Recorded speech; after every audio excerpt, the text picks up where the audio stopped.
Hi guys, welcome to വീലെ. വർഷം 1945 December 5. ഇന്ന് ഈ ദിനം വരെ ഉത്തരം നൽകുവാൻ സാധിക്കാത്ത അമേരിക്കൻ ചരിത്രത്തിലെ തന്നെ ഏറ്റവും വലിയ നിഗൂഢത അരങ്ങേറിയ ദിനം. സമയം ഉച്ച കഴിഞ്ഞ് 2 മണി. US നേവിയുടെ 5 യുദ്ധവിമാനങ്ങൾ ഫ്ലോറിഡയിൽ നിന്നും പറന്നുയരുന്നു. ഈ മിഷൻ എന്നറിയപ്പെട്ടിരുന്ന പേര് ഫ്ലൈറ്റ് 19 എന്നാണ്. എന്നത്തെയും പോലെ തന്നെ സാധാരണയായിട്ട് നടക്കാറുള്ള ഒരു ട്രെയിനിങ് മിഷൻ മാത്രമായിരുന്നു അത്. പ്രത്യേകിച്ച് യാതൊരു തരത്തിലുമുള്ള പ്രത്യേകതകളൊന്നുമില്ലാത്ത ഒരു ട്രെയിനിങ് മിഷൻ മാത്രം. അങ്ങനെ 5 യുദ്ധവിമാനങ്ങളിലുമായി 14 ക്രൂ മെമ്പേഴ്സും അതിനെ ലീഡ് ചെയ്തുകൊണ്ട് പരിചയസമ്പന്നനായ ചാൾസ് കരാൾ ടെയ്ലറുമായിരുന്നു മുമ്പിൽ. അങ്ങനെ ഈ 5 യുദ്ധവിമാനങ്ങളും ഫ്ലോറിഡയിൽ നിന്നും കിഴക്ക് ദിശയിലേക്ക് പറന്നുയരുകയും അസാധാരണമായിട്ട് യാതൊന്നും ഇല്ലാതിരുന്നിട്ടും വളരെ തെളിഞ്ഞ ആകാശമായിരുന്നിട്ടും പറന്നുയർന്ന് ഏകദേശം 2 മണിക്കൂറുകൾക്ക് ശേഷം അവരുടെ സ്ക്വാഡ്രൺ ലീഡർ ഇങ്ങനെ റിപ്പോർട്ട് ചെയ്യുകയുണ്ടായി. അവരുടെ കോമ്പസുകളൊന്നും വർക്ക് ചെയ്യുന്നില്ലെന്നും അതവരെ തെറ്റായ ദിശ കാണിക്കുകയാണ് എന്നും. ആദ്യമൊക്കെ ടെയ്ലർ വിചാരിച്ചത് തൻ്റെ മെയിൻ ഇൻസ്ട്രുമെൻറ്റ് നാവിഗേഷന് വന്ന എന്തോ ഒരു തകരാറ് മാത്രമാണ് ഇതെന്നാണ്. പിന്നീടായ തൻ്റെ കയ്യിലുണ്ടായിരുന്ന ബാക്കപ്പ് കോമ്പസ് എടുത്തു നോക്കുകയും പക്ഷെ ആശ്ചര്യം എന്തെന്നാൽ അതിലും തെറ്റായിട്ടുള്ള ദിശയായിരുന്നു അദ്ദേഹത്തെ കാണിച്ചു കൊണ്ടിരുന്നത്. അങ്ങനെ അവർ എവിടെയാണെന്നോ അവരുടെ ദിശ എന്താണെന്നോ തിരിച്ചറിയാൻ സാധിക്കാത്തൊരവസ്ഥ. അങ്ങനെ ഇതിൽ അതിശയം തോന്നിയ ടെയ്ലർ തൻ്റെ കൂടെ ഉണ്ടായിരുന്ന മറ്റ് 4 യുദ്ധവിമാനങ്ങളോടും ഇതേക്കുറിച്ച് സംസാരിക്കുകയുണ്ടായി. അങ്ങനെ ആ മറ്റ് 4 യുദ്ധവിമാനങ്ങൾക്കും ഇതേ പ്രശ്നം തന്നെയായിരുന്നു. അവരുടെ ഇൻസ്ട്രുമെൻറ്റ് നാവിഗേഷനും വർക്ക് ചെയ്യുന്നില്ല, അതുപോലെ തന്നെ അവരുടെ കോമ്പസും അവർക്ക് ഉപയോഗിക്കാൻ സാധിക്കാത്ത ഒരവസ്ഥ. അങ്ങനെ സ്ക്വാഡ്രൺ ലീഡറായിട്ടുണ്ടായിരുന്ന ചാൾസ് ടെയ്ലർ വളരെ പരിഭ്രാന്തി പിടിച്ചുള്ള സന്ദേശങ്ങൾ റേഡിയോ ട്രാൻസ്മിഷൻ വഴി അയക്കുവാൻ വേണ്ടി ആരംഭിച്ചു. എനിക്ക് ഫ്ലോറിഡയിലെ ഫോൾ ലൊഡാഡിലേക്ക് പോകണമെന്നോ അതിനെനിക്ക് ഏത് ദിശയിൽ പോകണമെന്നോ ഞാനിപ്പോൾ എവിടെയാണെന്ന് എനിക്ക് അറിയുകയുമില്ല എന്നാണ് ടെയ്ലർ റേഡിയോ ട്രാൻസ്മിഷൻ വഴി അയച്ചു കൊടുത്തുകൊണ്ടിരുന്ന സന്ദേശം. അങ്ങനെ പതിയെ പതിയെ കാലാവസ്ഥ മോശമാവുകയും സമയം ഏകദേശം 4:56 ടെയ്ലർ ചിന്തിക്കുന്നു അവരുടെ യുദ്ധവിമാനങ്ങൾ ഇപ്പോൾ ഗൾഫ് ഓഫ് മെക്സിക്കോയ്ക്ക് മുകളിലാണെന്നും കിഴക്കേ ദിശയിലേക്ക് പോയാൽ ഫ്ലോറിഡയിൽ എത്തിച്ചേരാമെന്നും. അങ്ങനെ ടെയ്ലർ മറ്റ് യുദ്ധവിമാനങ്ങളിൽ ഉണ്ടായിരുന്നവരോട് കമാൻഡ് ചെയ്തു, നമ്മൾ കിഴക്കിലേക്ക് സഞ്ചരിക്കുകയാണെങ്കിൽ നമുക്ക് ഫ്ലോറിഡയിൽ എത്തിച്ചേരാമെന്ന്. എന്നാൽ മറ്റു യുദ്ധവിമാനങ്ങളിൽ ഉണ്ടായിരുന്ന വൈമാനികർക്ക് മറ്റൊരു അഭിപ്രായമായിരുന്നു ഉണ്ടായിരുന്നത്. നമ്മളിപ്പോൾ ഫ്ലോറിഡയുടെ ഈസ്റ്റേൺ ഡയറക്ഷനിൽ കൂടിയാണ് സഞ്ചരിക്കുന്നതെന്നും വെസ്റ്റ് ഫ്ലൈ ചെയ്ത് കഴിഞ്ഞാൽ മാത്രമേ ലക്ഷ്യസ്ഥാനമായിട്ടുള്ള ഫ്ലോറിഡയിൽ എത്താൻ സാധിക്കുകയുള്ളൂ എന്നും. അങ്ങനെ ഇവർ വാദിച്ചുകൊണ്ടിരുന്ന സമയം മുന്നോട്ട് പോവുകയും ആകാശം മേഘാവൃതമാകുകയും സൂര്യൻ അസ്തമിക്കേണ്ട സമയമായതുകൊണ്ട് തന്നെ എങ്ങും കൂരിരുട്ട് പടരുകയും ചെയ്തു. ശരിക്കും കരുതപ്പെടുന്നത് എന്തെന്നാൽ ഈ സമയം ഈ 5 യുദ്ധവിമാനങ്ങളും ഫ്ലോറിഡയിൽ നിന്നും കിഴക്ക് ദിശയിൽ 370 കിലോമീറ്റർ അകലെ കൂടി സഞ്ചരിക്കുകയായിരുന്നു എന്നാണ്. അങ്ങനെ സമയം 7:15 ടെയ്ലറുടെ അവസാനത്തെ റേഡിയോ ട്രാൻസ്മിഷൻ വരികയും എല്ലാ യുദ്ധവിമാനങ്ങളും ഒരുമിച്ച് നിൽക്കണമെന്നും ആരും ദിശ മാറി സഞ്ചരിക്കരുത് എന്നുമായിരുന്നു അദ്ദേഹം അതിലൂടെ അവരോട് പറഞ്ഞത്. അങ്ങനെ ഈ 5 യുദ്ധവിമാനങ്ങൾക്ക് പിന്നീട് എന്ത് സംഭവിച്ചു എന്നോ ഇവർ എവിടെ പോയെന്നോ ഇതിലുണ്ടായിരുന്ന യാത്രക്കാരായ 14 ക്രൂ മെമ്പേഴ്സിനും ഉദ്യോഗസ്ഥർക്കും എന്ത് സംഭവിച്ചു എന്നോ ഇന്നേ നാൾ വരെ ഉത്തരം ലഭിച്ചിട്ടില്ല. അങ്ങനെ ഫ്ലൈറ്റ് 19 കാണാതായതിനു ശേഷം ഒരു search and rescue mariner aircraft കൂടി ഫ്ലോറിഡയിൽ നിന്നും പറന്നുയരുന്നു. ഏകദേശം 13 അംഗങ്ങളുമായി പോയ ഈ യുദ്ധവിമാനത്തിൻ്റെ ദൗത്യം കാണാതായ ഫ്ലൈറ്റ് 19 കണ്ടെത്തുക, അതിൽ യാത്രക്കാരായിട്ടുണ്ടായിരുന്ന ഉദ്യോഗസ്ഥരെ മറ്റും സുരക്ഷിതരാക്കുക എന്നതായിരുന്നു. പക്ഷെ പറന്നുയർന്നു പോയ ഈ മറൈനർ എയർക്രാഫ്റ്റിനും പിന്നീട് എന്ത് സംഭവിച്ചു എന്നുള്ള യാതൊരു വിവരവും ലഭിച്ചില്ല. ഫ്ലൈറ്റ് 19 പോയ അതേ മാർഗത്തിലൂടെ തന്നെ അവരെയും നഷ്ടപ്പെട്ടു പോകുന്നു. അങ്ങനെ ഇതിന് ശേഷം അന്ന് ആ കാലഘട്ടത്തിലുണ്ടായിരുന്ന എല്ലാ ടെക്നോളജീസും ഉപയോഗിച്ചുകൊണ്ട് ഏറ്റവും വലിയൊരു എയർ ആൻഡ് ഓഷൻ മിഷൻ നടക്കുകയുണ്ടായി. പക്ഷെ അങ്ങനെ ഒരു സെർച്ച് മിഷൻ നടന്നുവെങ്കിൽ കൂടെ ഒരാളുടെ മൃതശരീരമോ വിമാനത്തിൻ്റെ അവശിഷ്ടങ്ങളോ ഒന്നും തന്നെ കണ്ടെത്തുവാനായിട്ട് സാധിച്ചിരുന്നില്ല. അങ്ങനെ ഈ 2 യുദ്ധവിമാനങ്ങളും നഷ്ടപ്പെട്ടു പോയ ആ ഭാഗം എന്നറിയപ്പെടുന്ന പേരാണ് ബർമുഡ ട്രയാങ്കിൾ എന്നും.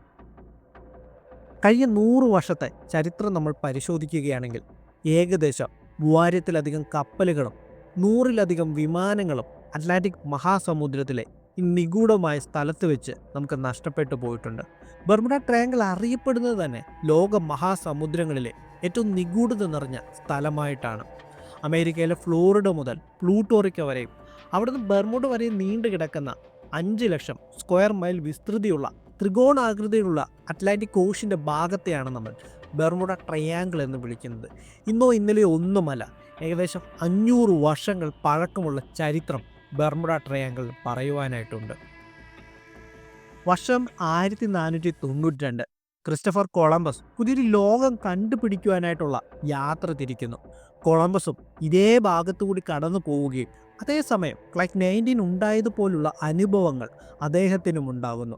അദ്ദേഹത്തിൻ്റെ കോമ്പസും തെറ്റായിട്ടുള്ള ദിശ കാണിക്കുകയും അതിൻ്റെ പ്രവർത്തനം നിലയ്ക്കുകയും ഒക്കെ ചെയ്യുന്നു. ഇതേക്കുറിച്ചെല്ലാം തന്നെ അതിൻ്റെ വിവരണങ്ങൾ കൊളംബസ് എഴുതിയും ചേർക്കുന്നു.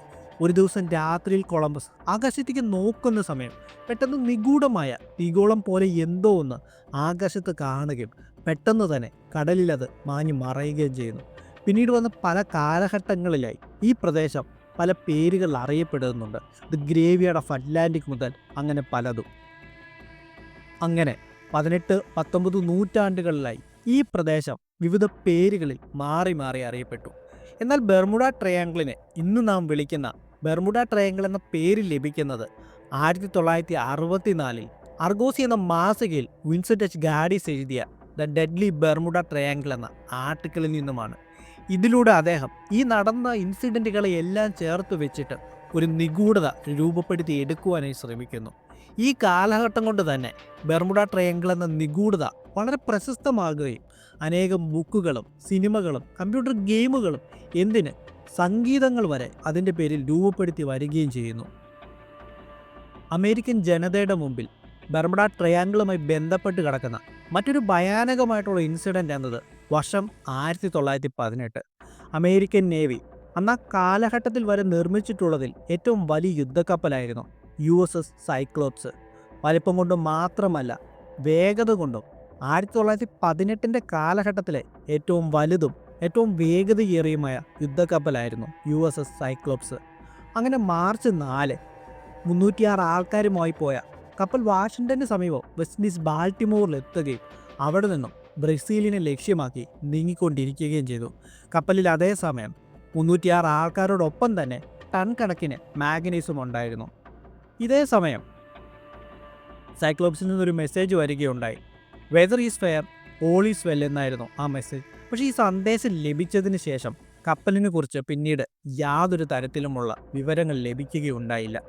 അന്ന് US നേവിയെ തന്നെ അല്ലെ അമേരിക്കയെ തന്നെ ഏറ്റവും നടുക്കിയ ഇൻസിഡൻറ്റുകളിലൊന്നായിരുന്നു അത്. ലോകത്തിലെ ഏറ്റവും വലിയ കപ്പൽ, ലോകത്തിലെ ഏറ്റവും സൊഫിസ്റ്റിക്കേറ്റഡ് ആയിട്ടുള്ളൊരു കപ്പൽ, ഇത്രയും വലുതും ഇത്രയും സൊഫിസ്റ്റിക്കേറ്റഡുമായിട്ടുള്ളൊരു കപ്പൽ എങ്ങനെ ഒരു നിമിഷം പെട്ടെന്ന് മാഞ്ഞു മറയുമെന്നായിരുന്നു അവരെ ചിന്തിപ്പിച്ചത്. പക്ഷേ ശരിക്കും എന്താണ് ബെർമുഡ ട്രയാങ്കിളിൻ്റെ ഈ നിഗൂഢതകൾക്കെല്ലാം പിന്നെ? ചിലർ പറയും അത് അന്യഗ്രഹ ജീവികളാണെന്ന്. അന്യഗ്രഹ ജീവികൾ പറക്കം തളികയിൽ വരികയും യുദ്ധക്കപ്പലുകളെയും നമ്മുടെ സാധാ കപ്പലുകളെയും വിമാനങ്ങളെയുമെല്ലാം അവരവരുടെ പറക്കം തലയിൽ പിടിച്ചുകൊണ്ട് പോകുന്നതാണ് എന്ന് വിശ്വസിക്കുന്ന ഒരു കൂട്ടം ജനങ്ങളുണ്ട്. എന്നാൽ ചിലർ വിശ്വസിക്കുന്നത് അറ്റ്ലാന്റിക് ഓഷ്യന് കീഴെ ഒരു രാക്ഷസ ജീവിയുണ്ടെന്നും ഈ രാക്ഷസ ജീവിയുടെ പണിയാണ് ഇതെല്ലാം എന്ന് വിശ്വസിക്കുന്ന മറ്റൊരു കൂട്ടരുണ്ട്. പക്ഷേ ഇതെല്ലാം തന്നെ ശുദ്ധമായിട്ടുള്ള തെറ്റിദ്ധാരണകളാണ്. അങ്ങനെ കഥകളിൽ നിന്നും മാറി നമുക്കിതിനെ ശാസ്ത്രീയപരമായി ഒന്ന് നോക്കിക്കാണാം. അതിലാദ്യത്തേതാണ് ഭൂമിയുടെ മാഗ്നറ്റിസവുമായി ബന്ധപ്പെട്ടത്. നമുക്കറിയാം ഭൂമിയുടെ നോർത്ത് പോളും സൗത്ത് പോൾ എന്നതും magnetical north and south Paul എന്നും പറയുന്നത് 2 വ്യത്യസ്ത പോയിന്റുകളാണ്. അതായത് നമ്മൾ ഭൂമിയുടെ വടക്ക് അല്ലെങ്കിൽ തെക്കെന്ന് പറയുന്നതും ഒരു മാഗ്നറ്റിക്കൽ കോമ്പസ് ഉപയോഗിക്കുമ്പോൾ നമുക്ക് കിട്ടുന്ന നോർത്തും സൗത്ത് എന്നും പറയുന്നത് 2 വ്യത്യസ്ത പോയിന്റുകളാണ്. മാഗ്നറ്റിക്കൽ കോമ്പസ് ഉപയോഗിക്കുമ്പോൾ നമുക്ക് കിട്ടുന്ന നോർത്ത് ആൻഡ് സൗത്ത് പോൾ എന്ന് പറയുന്നത് ഭൂമിയുടെ കാന്തിക നോർത്ത് ആൻഡ് സൗത്ത് പോളാണ്. അത് ഭൂമിയുടെ യഥാർത്ഥ നോർത്ത് ആൻഡ് സൗത്ത് പോളുകളല്ല. മാഗ്നറ്റിക് കോമ്പസ് ഉപയോഗിക്കുന്നവർ ഇത് അക്കൗണ്ട് ചെയ്തിട്ടാണ് അവരുടെ ദിശ കണ്ടുപിടിക്കുന്നത്. പക്ഷേ ഭൂമിയുടെ ചില പ്രദേശങ്ങളിൽ മാഗ്നറ്റിക് കോമ്പസ് ഉപയോഗിച്ച് കഴിഞ്ഞാൽ മാഗ്നറ്റിക് നോർത്ത് പോളും ജോഗ്രഫിക് നോർത്ത് പോളും ഒരേ സ്ഥലത്ത് തന്നെ കാണിക്കുന്നതായിട്ട് കാണാം. ഇതിനെയാണ് അഗ്യോണിക് ലൈൻസ് എന്ന് വിളിക്കുന്നത്. ഈ അഗ്യോണിക് ലൈൻസ് കാലത്തിനനുസരിച്ച് അതിൻ്റെ ലൊക്കേഷൻ മാറിക്കൊണ്ടിരിക്കുന്ന ഒന്നാണ്. 200-300 വർഷങ്ങൾക്കിടയിൽ 0 ഡിഗ്രി ലൈൻസ് ബർമുഡ ട്രയാങ്കിളിൻ്റെ ഉള്ളിൽ കൂടെ കടന്നു പോവുകയോ അല്ലെങ്കിൽ അതിൻ്റെ സമീപവശത്തുകൂടി കടന്നു പോവുകയോ ചെയ്യും. ഈ സമയം മാഗ്നറ്റിക് കോമ്പസ് ഉപയോഗിക്കുന്ന ഒരാൾക്ക് ദിശ കാണിക്കുക എപ്പോഴും തെറ്റായിട്ടുള്ള രീതിയിലായിരിക്കും. രണ്ടാമതായിട്ടുള്ള എക്സ്പ്ലനേഷൻ, നമ്മൾ ബെർമുഡ ട്രയാങ്കിൾ ഉൾപ്പെടുന്ന ഭാഗത്തിൻ്റെ സാറ്റലൈറ്റ് ഇമേജ് എടുത്ത് നോക്കുകയാണെങ്കിൽ ജലത്തിൻ്റെ നിറം രണ്ട് വ്യത്യസ്തമായിട്ടുള്ള രീതികളിലായിരിക്കും നമുക്ക് കാണുവാനായിട്ട് സാധിക്കുക.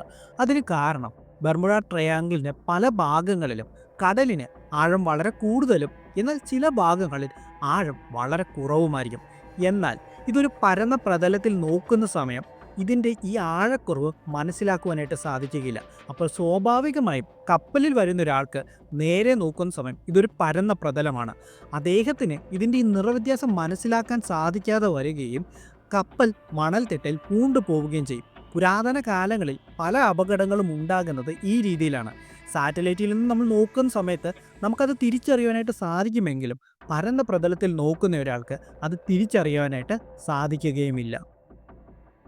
മൂന്നാമതായി ശാസ്ത്രപരമായി നൽകുന്ന വിശദീകരണം, ലോകത്ത് തന്നെ ഏറ്റവും കൂടുതൽ ഹരിക്കെയിനുകൾ ഉണ്ടാകുന്ന പ്രദേശം ചൈനയാണ്. രണ്ടാമതായി യു എസ് എയിൽ തന്നെ ഏറ്റവും കൂടുതൽ ഹരിക്കെയിനുകൾ ഉണ്ടാകുന്ന പ്രദേശം ഫ്ലോറിഡയാണ്. നമ്മൾ ആദ്യമേ തന്നെ പറഞ്ഞായിരുന്നു, ബെർമുഡ ട്രയാങ്കിൾ യു എസ് എയിലെ ഫ്ലോറിഡ മുതൽ പ്ലൂട്ടോറിക്ക വരെയും അവിടുന്ന് ബെർമുഡ വരെ നീണ്ടു കിടക്കുന്ന ത്രികോണാകൃതിയിലുള്ള പ്രദേശമാണ്. അപ്പോൾ ഈ ഒരു ഭാഗത്ത് ഹരിക്കെയിനുകൾ ഉണ്ടാകുന്ന സമയം ഫ്ലോറിഡയിൽ നിന്നും പറന്നുയരുന്ന വിമാനങ്ങളെയും കപ്പലുകളെയുമാണ് അത് ഏറ്റവും കൂടുതൽ ബാധിക്കുക. നാലാമതായി നമുക്ക് നൽകുന്ന വിശദീകരണമാണ് മീഥേൻ ഹൈഡ്രേറ്റുകൾ. സമുദ്രത്തിൻ്റെ ചില ഭാഗങ്ങളിൽ മീഥേൻ ഹൈഡ്രേറ്റുകളുടെ വളരെ വിശാലമായിട്ടുള്ള ഫീൽഡുകൾ കാണപ്പെടുന്നുണ്ട്.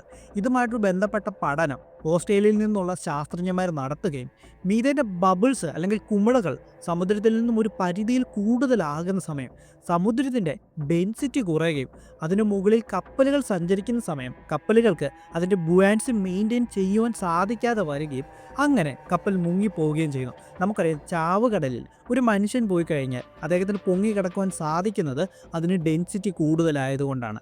ഇതേ സമയം മീഥേൻ്റെ കുമിളകൾ കടലിൻ്റെ അടിയിൽ നിന്നും വരുന്ന സമയം ആ ഭാഗത്തെ സമുദ്രജലത്തിൻ്റെ ഡെൻസിറ്റി കുറയുകയും ബുയാൻസി മെയിൻറ്റെയിൻ ചെയ്യാൻ സാധിക്കാതെ വരികയും കപ്പൽ വെള്ളത്തിൽ മുങ്ങിപ്പോവുകയും ചെയ്യുന്നു. ഇതാണ് നാലാമതായിട്ട് പറയുന്ന ഒരു വിശദീകരണം.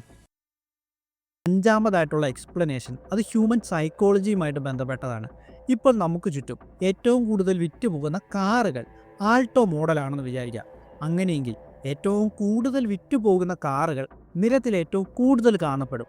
നിരത്തിൽ ഏറ്റവും കൂടുതൽ കാണപ്പെടുന്ന വാഹനങ്ങൾ നിരത്തിൽ ഏറ്റവും കൂടുതൽ അപകടമുണ്ടാകാനുള്ള സാധ്യതയുമുണ്ട്. അപ്പോൾ ഇതിനെയാണ് നമ്മൾ ഫ്രീക്വൻസി ഇല്യൂഷൻ എന്ന് പറയുന്നത്. അപ്പോൾ അങ്ങനെ ചിന്തിക്കുന്ന സമയത്ത് ആൾക്കാർ എന്ത് പറയും, ആൾട്ടോ മോഡലുകൾ കൂടുതൽ അപകടങ്ങൾ ഉണ്ടാക്കുകയാണ് എന്ന് പറയും. പക്ഷേ യഥാർത്ഥത്തിൽ എന്താണ്, ആ വാഹനങ്ങളുടെ എണ്ണം വളരെ രീതിയിൽ കൂടുതലാണ്. ഇതുപോലെ തന്നെയാണ് ഫ്ലോറിഡ എന്ന് പറയുന്നത് അമേരിക്കയിലെ ഏറ്റവും വലിയ തുറമുഖങ്ങളിലൊന്നാണ്. ഏറ്റവും കൂടുതൽ ട്രാഫിക്കുള്ള ഭാഗമായതിനാൽ തന്നെ ഇവിടെ അപകടങ്ങൾ ഉണ്ടാകാനുള്ള സാധ്യതയും കൂടുതലാണ്. അങ്ങനെ ഫ്രീക്വൻ്റ് ആയിട്ടുണ്ടാകുന്ന ഈ അപകടങ്ങൾ പല മിത്തുകളുമായി ചേരുന്ന സമയം അനേക കഥകളായിട്ട് മാറുന്നതുമായിരിക്കാം. പക്ഷെ അങ്ങനെയൊക്കെയാണെങ്കിലും എത്രയൊക്കെ ശാസ്ത്രപരമായ ഉത്തരങ്ങൾ നൽകിയാലും ബെർമുഡ ട്രയാങ്കിളുമായി ബന്ധപ്പെട്ട് ഉത്തരം നൽകുവാൻ സാധിക്കാത്ത നിഗൂഢതകൾ നിറഞ്ഞ അനേകം ചോദ്യങ്ങൾ പിന്നെയും നമ്മുടെ മുന്നിൽ ബാക്കിയായി. ഹായ് ഗൈസ്, കുറച്ച് കാലം മുമ്പ് നമ്മുടെ ചാനലൊരു സ്മാർട്ട് വാച്ചിൻ്റെ ഗീവ് അവേ നൽകിയിരുന്നു. അതിനുശേഷം നമ്മൾ വീണ്ടും പുതുതായി ഒരു സ്മാർട്ട് വാച്ചിൻ്റെ ഗീവ് അവേ നൽകുന്നുണ്ട്. അതിനായിട്ട് പാർട്ടിസിപ്പേറ്റ് ചെയ്യാനായിട്ട് നിങ്ങൾ ചെയ്യേണ്ടത് ഇത്ര മാത്രമേ ഉള്ളൂ. ചാനലിൽ വരുന്ന വീഡിയോ ലൈക്ക് ചെയ്യുക, അതുപോലെ തന്നെ കമൻറ്റ് ചെയ്യുക. അത് നമ്മുടെ ഒഫീഷ്യൽ ഇമെയിൽ ഐഡിയിലേക്ക് സ്ക്രീൻഷോട്ടോട് കൂടി ഒന്ന് ഷെയർ ചെയ്യുക. അതിൽ നിന്നും വിന്നറാകുന്നയാളെ ഏറ്റവും നല്ല കമൻറ്റുകൾ നോക്കി തിരഞ്ഞെടുക്കുന്നതായിരിക്കും. നിൽക്കുന്നുമുണ്ട്. അപ്പോൾ ഞാൻ ഈ വീഡിയോ കൺക്ലൂഡ് ചെയ്യുവാണ്. വീഡിയോ കൺക്ലൂഡ് ചെയ്യുന്നതിന് മുമ്പ് നമ്മുടേത് വളരെ ചെറിയൊരു ചാനലാണ്. നിങ്ങളുടെയൊക്കെ സപ്പോർട്ട് ഉണ്ടെങ്കിൽ മാത്രമേ നമുക്ക് മുന്നോട്ട് പോകുവാനായിട്ട് സാധിക്കുകയുള്ളൂ. വീഡിയോയിൽ എന്തെങ്കിലുമൊക്കെ പോരായ്മകളുണ്ടെങ്കിൽ ഡെഫിനറ്റ്ലി എൻ്റെ അടുത്ത് പറയുക. അതുപോലെ തന്നെ ചാനൽ ലൈക്ക് ചെയ്യാനും കമൻറ്റ് ചെയ്യാനും വീഡിയോ ഇഷ്ടപ്പെട്ട് കഴിഞ്ഞാൽ നിങ്ങളത് ഷെയർ ചെയ്യാനും മടിക്കാതിരിക്കുക. അപ്പോൾ ഓക്കെ, ടാറ്റ ബൈ ബൈ. നമുക്ക് അടുത്തൊരു വീഡിയോയിലൂടെ കാണാം.